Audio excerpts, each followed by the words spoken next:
Agriculture exam गुरु में आपका स्वागत है। आज का विषय है एग्रीकल्चर बायोलॉजी, जिसका टॉपिक है root and modification of roots. ठीक है, यह topic all agriculture competitive exam के लिए ज़रूरी है। इस वीडियो को लाइक करें, शेयर करें, सब्सक्राइब करें। चलिए स्टार्ट करते हैं आज का टॉपिक रूट, जिसे हिंदी में जड़ कहते हैं। यह पौधे का वह भाग है जो सीड के जर्मिनेशन के समय मूलांकर से यानी कि रेडिकल से बनता है और प्रकाश के विपरीत दिशा में, लेकिन जल और भूमि की ओर, जमीन के नीचे की ओर बढ़ता है। ये रूट कहलाता है। ठीक है, यानी कि रूट क्या है? पौधे का वह भाग है जो सीड के अंकुरण के समय मूलांकर से बनता है और प्रकाश के विपरीत दिशा में जल और भूमि की ओर बढ़ता है। ये रूट कहलाता है। रूट सॉइल से यानी कि भूमि से जल व खनिज लवणों का अवशोषण करती है। ठीक है, पौधे का वह भाग जो भ्रूण के मूलांकर से विकसित होकर प्राइमरी रूट कहलाता है और प्राइमरी रूट से कई शाखाएं निकलती हैं। प्राइमरी रूट, सेकेंडरी रूट, ये सभी सम्मिलित रूप से क्या बनाती है? रूट सिस्टम बनाती हैं। जड़ सामान्यतः भूमिगत होती है। इसका कार्य पौधे को भूमि पर स्थिर रखना तथा भूमि से जल व खनिज लवणों का अवशोषण करना है। जड़ों के और विशिष्ट लक्षण हैं, जैसे कि जड़ बीज में स्थित रेडिकल से विकसित होती है। रूट पर नोड्स, इंटरनोड्स नहीं पाए जाते तथा इन पर पत्तियां, पुष्प व कलिकाएं भी पूरी तरीके से एब्सेंट रहती हैं। जड़ों में क्लोरोफिल नहीं पाया जाता, जिसकी वजह से इनका रंग भूरा होता है। जड़ों के शीर्ष पर रूट कैप प्रेजेंट होता है, जिसका कार्य बढ़ते हुए भाग की रक्षा करना है। जड़ों के शीर्ष पर एक कोशिकीय लंबी पतली रचनाएं पाई जाती हैं, जिन्हें हम क्या कह रहे हैं? रूट हेयर्स कह रहे हैं, या ये हिंदी में से मूल रोम कहते हैं। ये भूमि से जल व खनिजों का क्या करती हैं? अवशोषण करती हैं, यानी एब्जॉर्प्शन करती हैं। रूट प्रकाश से दूर निगेटिवली फोटोट्रॉपिज्म या फोटोट्रॉपिक होती हैं तथा भूमि की आकर्षण शक्ति की ओर पॉजिटिवली ये क्या रहती हैं? जियोट्रॉपिक जाती है, यानी कि प्रकाश के विपरीत दिशा में और भूमि में ये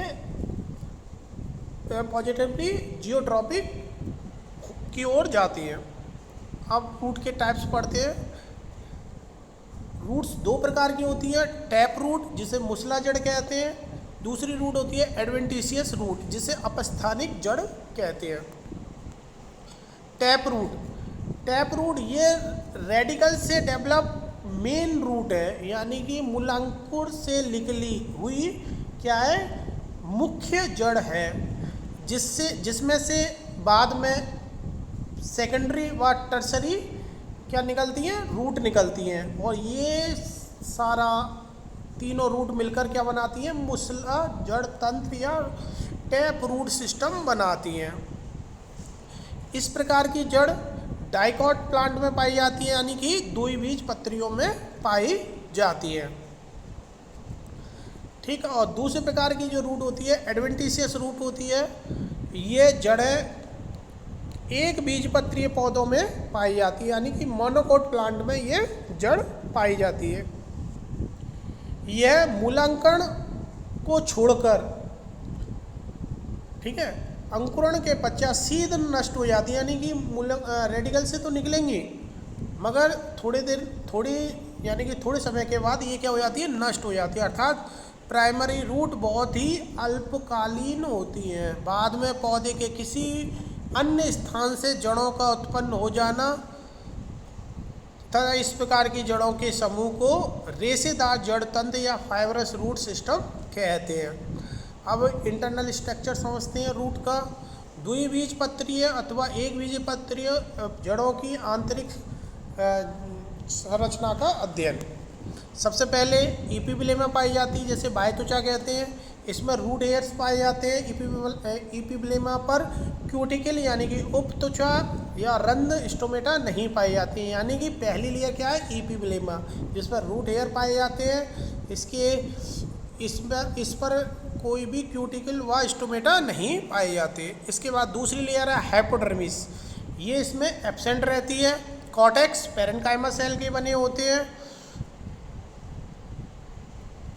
ठीक। इसके बाद है वेस्कुलर बंडल रेडिकल टाइप के होते हैं, ठीक है। रेडिकल मतलब जाइलम इसमें क्या रहते हैं, एजार्क टाइप के होते हैं, यानी कि मध्य केंद्र से दूर होते हैं, तथा मेटाजाइलम केंद्र के पास स्थित होते हैं। कैम्बियम एब्सेंट रहती है।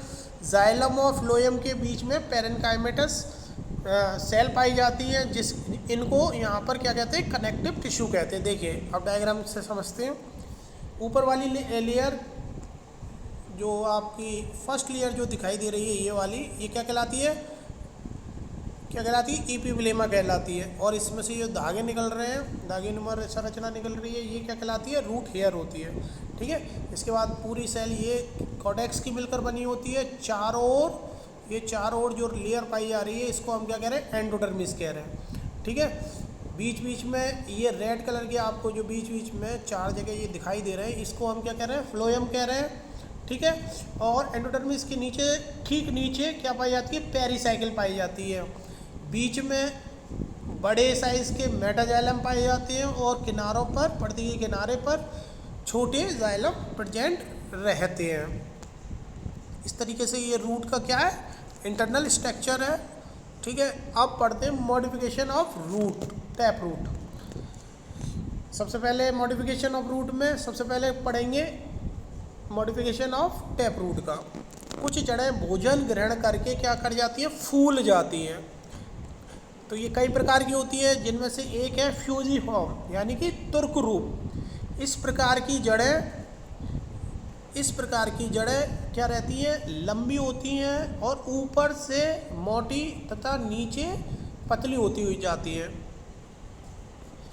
ठीक है, जैसे कि मूली।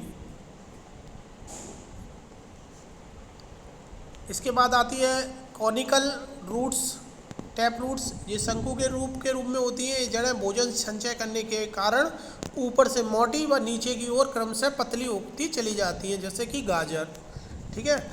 इसके बाद आती है तीसरी टैप रूट, नेपिफॉर्म, जिसे कुंभी रूपी कहते हैं। ये जड़ें भोजन ग्रहण करके ऊपर से बहुत मोटी हो जाती हैं और नीचे का भाग क्या रह जाता है, बहुत पतला रह जाता है, जैसे कि सलजम, चुकंदर आदि, ठीक है। लास्ट में आती है ट्यूबरस यानी कंदिल। इस प्रकार की जड़ें किसी स्थान पर फूलकर मोटी हो जाती हैं और इसकी कोई निश्चित आकृति नहीं होती।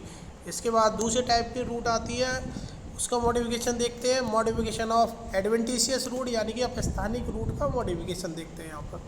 सबसे पहले रूट जो अपस्थानिक जड़ों का रूपांतरण में सबसे पहले जो जड़ आती है वह फाइब्रस रूट या रेशेदार जड़ कहलाती है।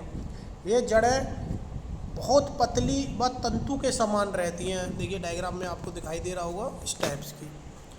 इसके बाद आती है ट्यूबरस व फैसिकुलेटेड रूट भी कहते हैं, जैसे इस रूट में क्या होता है, भोजन संचित होने के कारण ये फूल जाती है तथा गुच्छे बना लेती है, जैसे शकरकंद यानी स्वीट पोटैटो है, एस्परगस। इसके बाद नोड्यूल्स वाली आती हैं ग्रंथि में, जिन जड़ों के सिरे फूल जाते हैं, ठीक है, ये नोडुलोज रूट कहलाती है, जैसे कि मोली लोटस में। इसके बाद जटामूल आती हैं, जब नोट से जड़ें निकलती हैं, जैसे कि गन्ने में आपने देखा होगा, भूमि की ओर बढ़ती हैं तथा भूमि के अंदर घुसकर रस्सी नुमा संरचना बना लेती हैं, तो ये वह जटामूल जड़ कहलाती है, जैसे कि हम मक्के वगैरह में जियोमेज में आपने देखा होगा। इसके बाद आती है पांचवी मणिकार यानी कि ब्रेडेड या मोलिफॉर्म रूट। जड़ एक निश्चित अंतर के बाद मोटी हो जाती है तथा फूलती जाती है और मणि के आकार ले लेती है, जैसे वाइटस वगैरह में। क्लम्बिंग रूट आरोही, ये जड़ें नोड्स पर निकलती हैं और आरोही क्लम्बर को छड़ने में मदद करती हैं, जैसे मनी प्लांट आदि में, मटर वगैरह आदि में। रेस्पिरेटरी रूट, ये रूट साल्ट यानी लवड़ी मिट्टी वाले पौधों में पाई जाती हैं।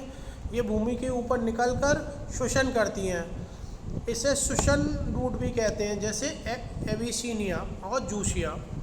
अब आती है प्रॉप रूट, स्तंभ मूल भी कहते हैं, जो शाखाओं से निकलकर भूमि में चली जाती हैं तथा पेड़ के स्तंभ की तरह दृढ़ता प्रदान करती हैं, जैसे बरगद आदि से जो रूट निकलती हैं। एपीफाइट रूट्स, प्लांट में जो एरियल रूट्स निकलती हैं, उन जड़ों में क्या पाया जाता है, वेलामेंट टिश्यू पाया जाता है। ये वेलामेंट टिश्यू हवा से नमी को क्या कर लेता है, सोख लेता है, जैसे आर्किड की जड़ें। फॉलियर रूट्स, जब पत्तियों से जड़ निकलती है, जैसे ब्रायोफिलम में पटर चटा कहते हैं, जैसे पत्थर चटा कहते हैं। सकिंग व स्टोरियल रूट्स, परजीवी जड़ें, परजीवी पौधों में पाए जड़ें पोषण तने में घुलकर भोजन का क्या करती है, सकिंग करती है यानी शोषण करती हैं। डेंड्रोथी, एनुलेटेड यानी वलयकार, कुछ पौधों की जड़ों में वलयकार संरचना पाई जाती हैं, जैसे कि अदरक। Thank you. आपको आज का टॉपिक कैसा लगा?